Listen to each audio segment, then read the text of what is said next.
The ivory silk of my wedding dress felt less like a garment and more like armor as I stood before 200 shocked faces in the cavernous expanse of St. Matthew's Cathedral. The air, once filled with the gentle hum of anticipation and the faint scent of roses and candle wax, was now thick with a silence so profound it seemed to have a physical weight. My voice, when I spoke, did not tremble.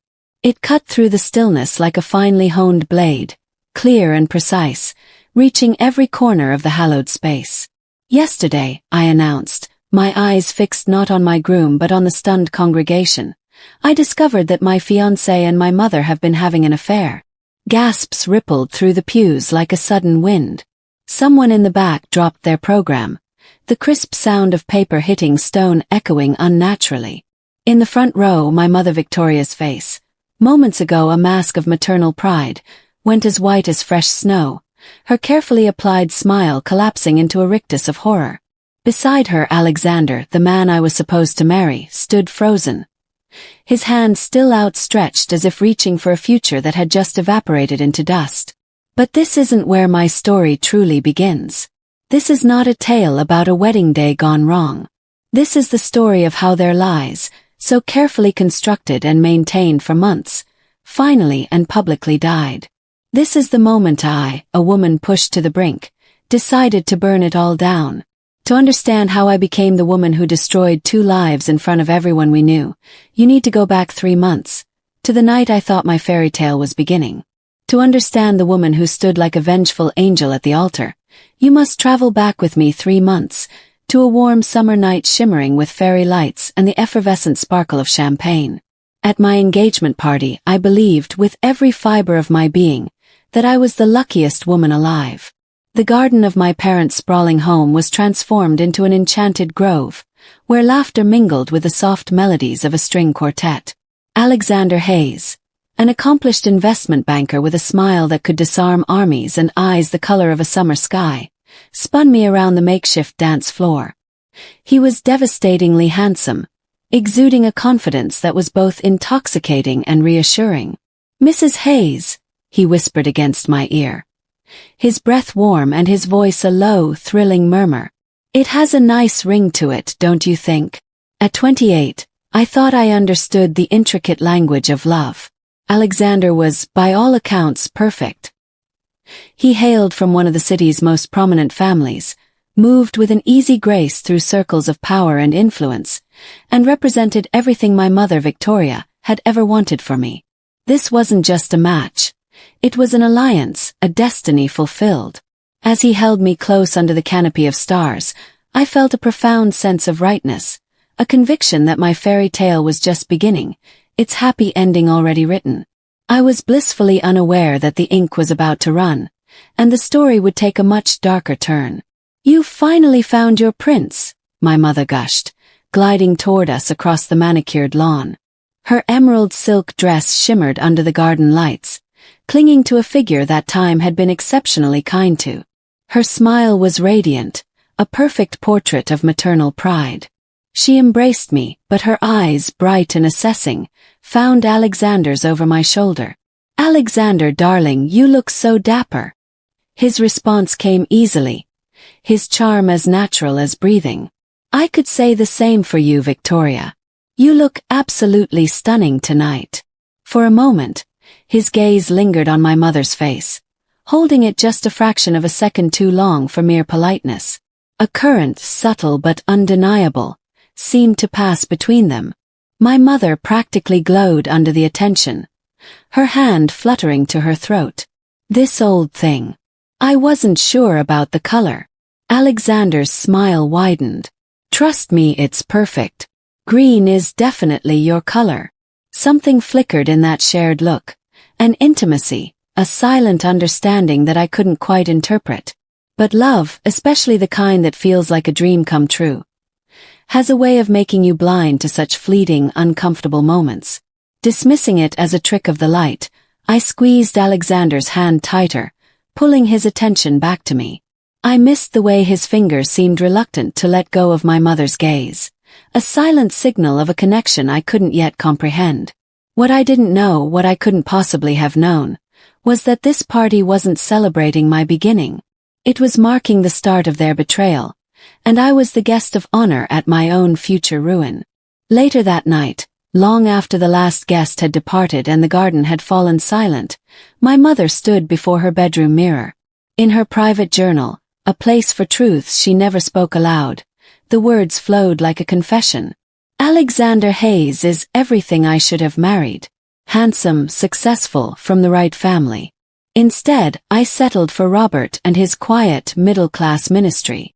For 28 years, Victoria had played her part with flawless precision. She was the perfect pastor's wife, a pillar of the community. Her life a whirlwind of church potlucks, charity committees, and endless, selfless support for my father's calling. She was always smiling, always gracious, always putting the needs and dreams of others before her own. Over the years, her own ambitions, the vibrant passions of her youth, had slowly withered on the vine, starved of light and attention. She traced the fine lines around her eyes, a roadmap of a life lived for everyone but herself. When had she stopped being Victoria, the woman who loved art history and dreamed of traveling to Florence, and become simply a mother, a wife, a role? Alexander's compliment about her dress, the way his eyes had lit up when he saw her, had awakened something that had lain dormant for decades. At 48 she was still beautiful, still desirable. A dangerous thought began to take root in the fertile ground of her discontent. Maybe it's not too late.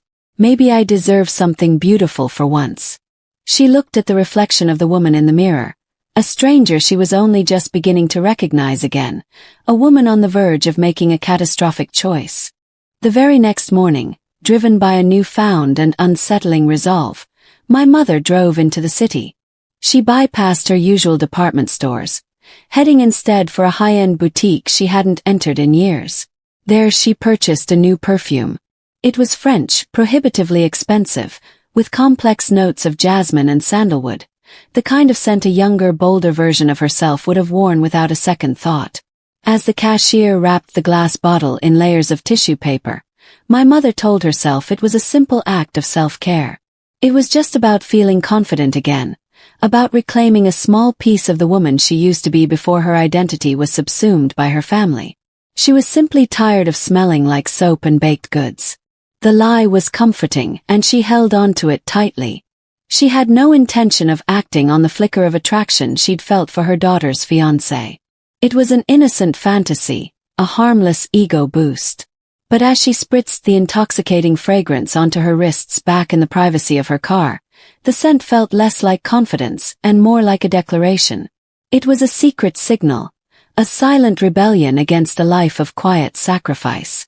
She was entirely unaware, or perhaps chose to be, that this small act of defiance was the first step on a path that would lead directly to the destruction of my life. She was arming herself for a battle she hadn't even consciously decided to fight, and I was to be the primary casualty. The months leading up to the wedding should have been a romantic whirlwind of cake tastings and venue tours. For me, however, it became an exercise in mounting frustration. It quickly became clear that I was not the only one planning my wedding. My mother and Alexander seemed to have formed an unervingly efficient committee of two. Every decision I made was met with gentle but firm resistance. My vision of a rustic ceremony with wildflower bouquets was dismissed with a wave of my mother's hand. "Darling, white roses are so much more elegant, more timeless," she'd insisted, with Alexander nodding in agreement. My desire for a lively string quartet was overridden by their shared preference for a full orchestra. "You need a grander sound for proper acoustics in the cathedral," Alexander explained, as if it were obvious. Even my wish to write my own vows was vetoed. "The traditional vows have stood the test of time for a reason," my mother counseled. "They're more meaningful." I found myself increasingly relegated to the role of a spectator at my own wedding planning.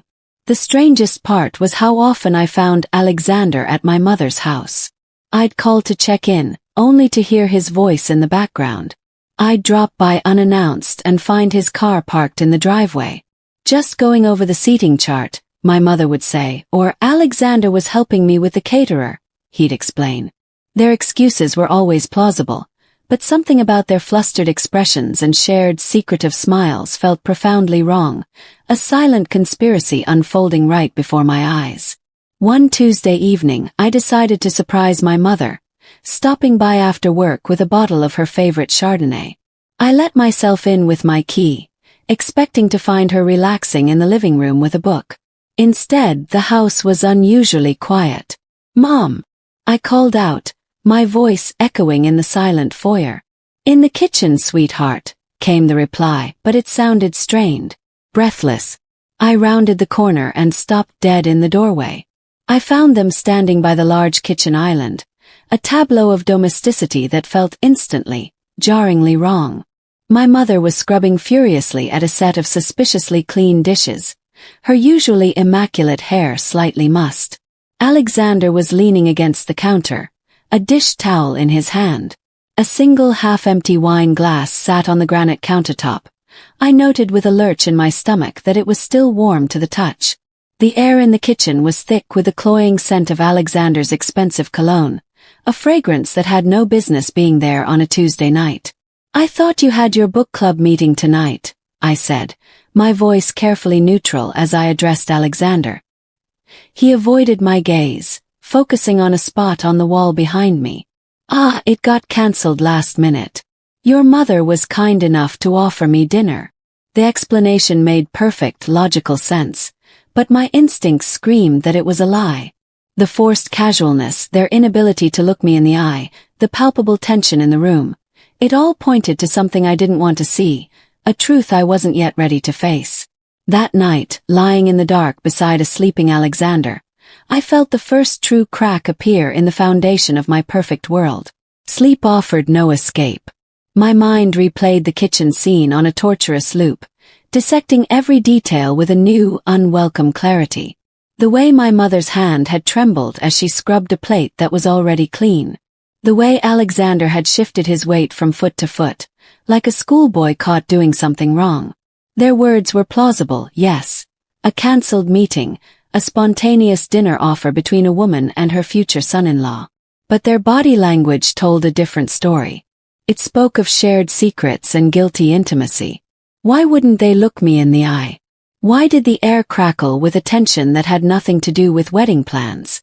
I turned on my side, facing away from the man whose scent now seemed to cling to the memory of my mother's kitchen. A cold dread began to seep into my bones. Love, I realized, makes you want to believe the beautiful lies. It makes you smooth over the inconsistencies and explain away the red flags because the alternative is simply too painful to contemplate. But truth, I was beginning to fear, has a way of seeping through even the smallest of cracks. I didn't yet know that the fissure I felt opening in my heart was about to become a chasm, wide and deep enough to swallow my entire future, leaving me with nothing but the ruins. From Alexander Hayes's perspective, he had everything a man was supposed to want. He had a lucrative career that commanded respect, a beautiful and intelligent fiancé from a good family, and a perfect future mapped out before him like a blueprint for success. He was on track, meeting every societal expectation with an effortless grace that made him the envy of his peers. So why did he feel so profoundly empty? I was wonderful, there was no denying it. I was kind, thoughtful, and utterly devoted to him. But our relationship, for all its merits, felt safe. It was predictable, comfortable, like slipping into a pair of well-worn shoes. Being with me felt less like a passionate love affair and more like systematically checking boxes on a grand life plan. My mother was different. She was a revelation. When she laughed at his jokes, it wasn't a polite titter. It was a full-throated, genuine laugh that made her whole face transform. When they talked for hours over wine about classic literature and their shared desire to travel, he saw the vibrant, intellectually curious woman she must have been before marriage, and motherhood had tamed her spirit. He felt a connection with her, a meeting of minds and souls that he had never once experienced with me. He told himself it wasn't a real affair. They were just friends. It was only natural for his future mother-in-law to help with the wedding. But when her hand brushed his as they reached for the same wine bottle, or when she smiled at him as if he were the most fascinating man alive, he felt a jolt of something raw and thrilling, a feeling he'd never known with me, a feeling that would ultimately lead to all of our destruction. The first kiss happened on a Tuesday night during a violent thunderstorm. I was working late, a common occurrence as the wedding date approached. Alexander had stopped by my mother's house with fabric swatches, a plausible excuse for a visit he now found himself making almost daily. As they sat in the kitchen, a bottle of wine between them, the sky opened up. Rain lashed against the windows, and the wind howled, isolating them in a bubble of warmth and flickering light. They were ostensibly discussing the merits of silk versus satin for the tablecloths, but the conversation had long since drifted to more personal territory. They spoke of their pasts, their disappointments, their quiet, unfulfilled dreams. Then, a brilliant fork of lightning illuminated the entire kitchen, followed an instant later by a deafening crash of thunder that shook the house to its foundations. In the charged silence that followed, something electric passed between them, mirroring the storm outside. He looked at her, truly looked at her, and saw not his fiancée's mother, but a beautiful, passionate woman who saw him in a way no one else did. He leaned in, and she met him halfway. The kiss was not gentle or hesitant. It was desperate, hungry, a release of weeks of pent-up tension and unspoken desire. "This is wrong," he whispered against her lips, his voice hoarse with a mixture of guilt and exhilaration. "I know," she whispered back, her hands tangled in his hair. "But I can't stop." And in that moment, neither of them wanted to, sealing their betrayal with a passion I was never meant to know. Becoming a detective in my own life is a surprisingly simple, if soul-crushing process. The shift in me happened overnight. The gnawing suspicion I'd been trying to suppress curdled into a cold, hard certainty. The time for giving the benefit of the doubt was over. It was time for facts. I started tracking patterns with the detached precision of a forensic investigator building a case. Began keeping a log. My mother's car, which should have been in her driveway during her claimed home days, was frequently missing for hours at a time. Alexander's corporate credit card statements, which he carelessly left on his desk, showed charges for expensive lunches at intimate restaurants I'd never been to, often in neighborhoods near my mother's home. I found a receipt from a boutique hotel, dated for a weekday afternoon when he had claimed to be in back-to-back board meetings across town. Each piece of data was a small, sharp betrayal, another brick in the wall of their deceit. I stopped asking where he'd been or how my mother's day was. Instead, I listened, I observed, I cross-referenced. My grief was still there, a dull ache beneath my ribs, but it was being rapidly overshadowed by a chilling new resolve. They were treating me like a fool, and my love and trust were being used as a cover for their sordid affair. My own home, once a sanctuary, now felt like a crime scene where I was the only one aware a crime had been committed, and I was both the victim and the lead investigator. Passive observation was no longer enough. I needed a direct line to the truth, a digital trail that couldn't be explained away. Over dinner one night, I feigned a sudden interest in personal safety. "With me working late so often and you traveling for work, I was thinking we should share our phone locations," I suggested, my voice a perfect imitation of casual concern. "You know, just in case of an emergency." Alexander, a man blinded by arrogance and the belief that he was smarter than the woman sitting across from him, agreed without a moment's hesitation. He probably thought it was a brilliant idea, another tool that would help him lie more effectively, allowing him to prove he was at the office when he was miles away. Love, and the lack of it, makes people careless. He forgot all about the app a week later when he told me he was leaving for a 3-day business trip to Atlanta. That same week, I knew my father was away at his annual church retreat, leaving my mother home alone. As I sat at my desk at work, my hands shaking, I opened the tracking app. The little blue dot that represented my fiancé, the man I was supposed to spend my life with, was not at Hartsfield-Jackson Airport. It was sitting motionless, planted directly over the geographic coordinates of my own childhood home. 3 straight days. They weren't even trying to hide anymore. The screen blurred as tears of rage and humiliation filled my eyes. Surveillance was no longer enough. I needed concrete, undeniable proof, something I could hold in my hands. I knew what I had to find. My mother had kept a journal religiously every day since I was a child, a series of leather-bound books filled with her elegant, looping script. It was a habit I had once found endearing, a quaint relic of a bygone era. Now, I prayed her compulsion for documentation hadn't faded. If their affair meant anything to her, if it was the grand, passionate romance she imagined it to be, she would have written about it.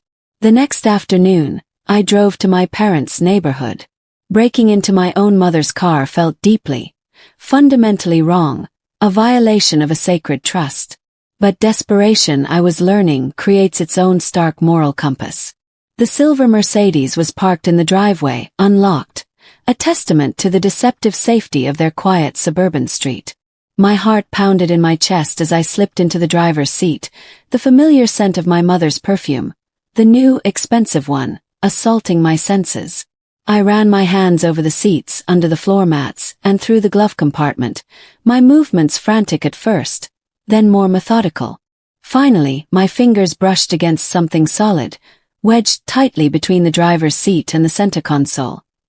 Hidden as if by a guilty conscience. Pulled it out. It was a small black leather journal. On the cover, embossed in gold, was a single damning word. Isabella. My own name, a cruel irony, marking the chronicle of my betrayal. I held my breath, knowing that what I was about to read would change everything. Sitting in the suffocating quiet of my mother's car, I opened the journal. The first page was dated 3 months prior, the day after my engagement party. The elegant script I knew so well seemed to mock me. Alexander Hayes is everything I should have married. Instead, I settled for Robert and his quiet life. But maybe it's not too late for me. Each page I turned was another dagger twisting in my heart. 3 months of their affair were laid bare in excruciating detail. It was a chronicle of their growing intimacy, from the first shared compliment that made my mother feel young again, to secret lunches filled with conversations about literature and travel while I worked late. He kissed me today during the thunderstorm. One entry read, God help me, I kissed him back. I feel alive for the first time in 20 years. The entries grew more explicit, more triumphant. We made love this afternoon while Isabella was at her book club meeting. He said I was more passionate and more beautiful than any woman he'd ever been with. The final entry was dated just yesterday. Tomorrow night, while Robert is at his weekly planning meeting, Alexander is coming over. It will be our last time together before Isabella officially becomes his wife. After that, we'll have to be so much more careful, but he promises me it won't end. I closed the journal, my hands numb. I sat in perfect, chilling stillness as the world outside continued on, oblivious. The shock was a physical blow, but as it began to fade, something else took its place. Not grief, not sorrow, but a cold, clarifying fury. They wanted to play me for a fool. I was about to teach them both that underestimating me was the biggest mistake of their lives, and the price would be their public humiliation. I didn't go home that night. The thought of sleeping in the bed I shared with Alexander, of breathing the same air, was unbearable. Instead, I drove downtown and checked into the Grand Altamore Hotel, paying cash and using a fake name. In the sterile anonymity of my suite, I spread my evidence across the king-sized bed like a general planning a campaign. There was my mother's journal, its black leather cover seeming to absorb the light in the room. There were the screenshots of the credit card statements, with charges for hotels and restaurants circled in red. There was the GPS data from his Atlanta trip. It was a comprehensive, undeniable portfolio of their deceit. The old me, the one who existed before I read that journal, would have confronted them privately. I would have cried, I would have yelled, and I likely would have been manipulated into some form of forgiveness through a torrent of gaslighting, guilt, and tears. But that Isabella had died in the driver's seat of my mother's Mercedes. The new me, forged in the fires of betrayal, understood that some wounds are too profound for private resolution. This wasn't just cheating. This was a conspiracy, a calculated plot to make me an unwitting participant in my own humiliation. I picked up my phone and called my college roommate, Maya, a freelance journalist in New York with a knack for being in the right place at the right time. Isabella, your wedding is tomorrow. Are you okay? Getting nervous? Maya's cheerful voice was a painful reminder of the life I was supposed to be living. Maya, I need a favor, and I need you to not ask any questions until tomorrow. I need you at St. Matthew's Cathedral with your camera and your press credentials. Trust me, something very newsworthy is going to happen. The hardest call was to my father. His world was stable, built on a foundation of faith, routine, and a 28-year marriage he believed was happy. This truth would not just crack that foundation. It would shatter it completely. For a moment, I hesitated, my thumb hovering over his name in my contacts. Was it fair to detonate his life along with my own? But the alternative, allowing him to continue living a beautiful lie, to stand beside a wife who had so profoundly betrayed him, was unthinkable. Truth, no matter how painful, was always better than deception. I woke at dawn on my wedding day feeling a surprising sense of peace. In 6 hours, I was scheduled to become Mrs. Alexander Hayes. Instead, I was about to become something far more powerful, a woman who refused to be anyone's fool. My phone buzzed with a text from my mother. Good morning, beautiful bride. Today is going to be perfect. I love you so much, sweetheart. Each word felt like poison wrapped in silk. I responded with a string of heart emojis, playing my part one last time. When my father, Robert, arrived at the hotel suite to walk me to the church, his face was etched with paternal pride. Before he could speak, I quietly placed the black leather journal in his hands.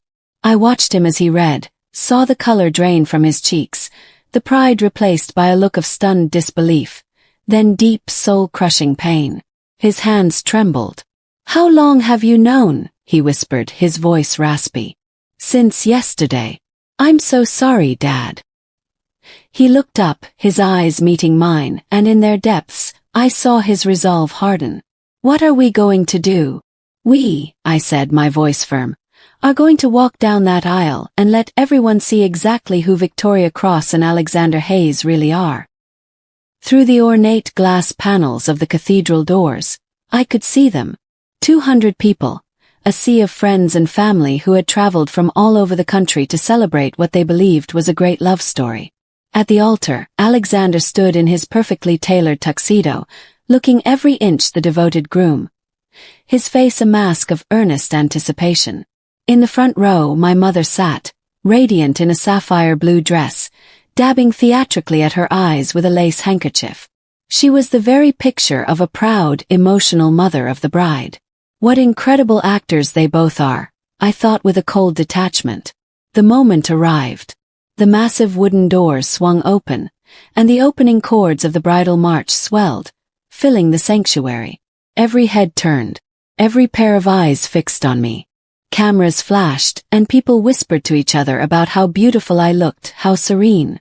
As my father and I began our slow procession down the aisle, I met Alexander's gaze. His face lit up with a smile, his blue eyes warm with what looked to all the world like genuine love. My mother pressed the handkerchief to her eyes again, a perfect performance of maternal devotion. When we finally reached the altar, my father placed my hand in Alexander's. The gesture was meant to symbolize one man giving his daughter to another, a transfer of trust and care. But to me, it felt like being handed over to the enemy. I was now in position. The stage was set. The final act was about to begin, and I was the director. The ceremony proceeded, a familiar script of love and devotion that now felt like a grotesque parody. I stood calmly, my hand resting lightly in Alexander's, my expression serene. I let the minister speak of commitment, of trust, of the sanctity of the vows we were about to take. I wanted them to feel safe. I wanted them to believe, right up until the last possible second, that they had won. Finally, the minister turned to me. Isabella Marie Cross, do you take Alexander William Hayes to be your lawfully wedded husband, to have and to hold from this day forward, for better, for worse, for richer, for poorer, in sickness and in health, forsaking all others, to love and to cherish, until death do you part? This was it. The moment of choice. I could say the two words that would make me complicit in my own deception, that would lock me into a life built on lies. Or I could choose myself. I could choose the truth. I leaned toward the microphone. Actually, I said, my voice carrying clearly through the cathedral's state-of-the-art sound system, I have something to say first. Perfect, expectant silence fell. Even the organist, poised to play a celebratory chord, froze. Alexander's grip on my hand tightened, his knuckles white. I want to thank everyone for being here today, I began, my gaze sweeping across the stunned audience. It means the world to me that you traveled here to witness what you thought would be the beginning of my happily ever after. I gently pulled my hand free from Alexander's grasp and took a step closer to the microphone, claiming the space as my own. But I've learned recently that happy endings have to be built on truth, not on beautiful lies. And the truth is, yesterday, I discovered that my fiancé and my mother have been having an affair. The words hit the silent cathedral with the force of a physical blow. A collective gasp echoed off the high, vaulted ceilings. In the front row, Judge Hayes, Alexander's formidable father, went rigid, his face a mask of disbelief as he stared at his son. I wasn't finished. I turned my gaze to Alexander, whose face had gone a chalky white. Is it a misunderstanding that you claimed to be in Atlanta for 3 days, when you were actually at my parents' house while my father was at his church retreat? I asked, my voice loud enough for everyone to hear. A furious murmur erupted from the pews. Is it a misunderstanding, I continued, my voice rising with righteous anger, that you've been using our joint credit card to buy my mother bottles of the expensive French perfume she suddenly started wearing? The same perfume she mentions in her journal entries about your affair. My mother, Victoria, shot to her feet. Isabella, stop this nonsense right now. But before she could say more, a powerful voice cut through the chaos. Sit down, Victoria. It was my father. His command carried the weight of 30 years of ministerial authority, and it struck his wife silent. She sank back into her seat as if she'd been physically struck. Alexander, panicked and trapped, began to stammer. I can explain. Oh, please do, I said with a chilling sweetness. Explain to all of us. Explain how you seduced your fiancé's mother. The silence that followed was deafening. There was no explanation. There was only the ugly, exposed truth. I turned my back on him and began walking down the aisle, my cathedral train sweeping behind me like a queen's robe. I paused at the front row before my father. Dad, I'm sorry you learned this way, but I'm not sorry you learned it. He nodded through his own tears, his eyes filled with a father's pain and pride. I love you, sweetheart. You did the right thing. Then, with my head held high, I walked out of those cathedral doors, leaving the ruins of my old life behind, and stepping into a future of my own making. Within an hour, the story was spreading through the city's elite circles like wildfire. Within 3 hours, thanks to Maya's discreetly filmed video, it was on local news websites. By nightfall, the hashtag wedding revenge was trending nationally. The fallout was swift and devastating. Judge Hayes issued a public statement announcing that his son was taking an indefinite leave of absence from the family firm, a professional death sentence. My mother became a recluse, locking herself away in a house that was no longer a home. Her reputation in the community shattered beyond repair.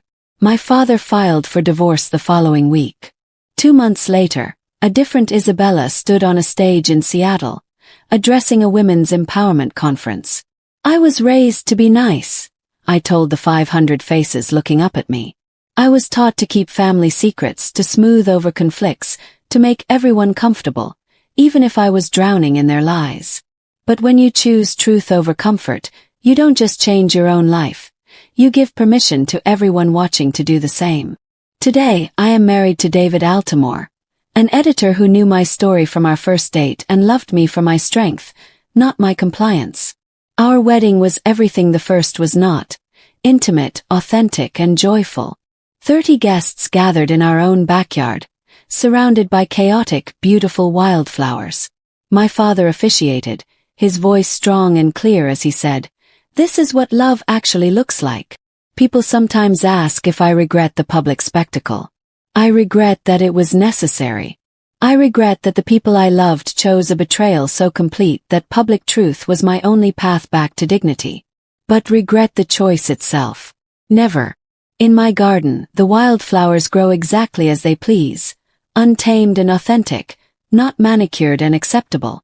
I learned that sometimes the best happily ever after isn't the one you planned, but the one you build from the ashes when you finally learn to value your own truth above everyone else's comfort.